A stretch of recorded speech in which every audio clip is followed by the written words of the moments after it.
Hello guys, in this video I will show you how to take a screenshot on the Samsung Galaxy A56 5G without using the usual button combination. So let's enable the palm swipe feature first, open the settings, scroll down to advanced features, motion and gestures, and turn on palm swipe to capture.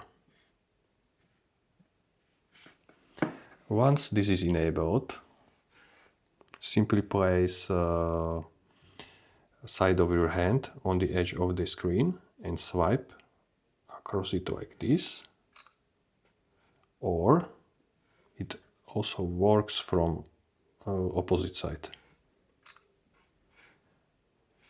Screenshot will be automatically saved to the gallery. That's all. Thank you for watching.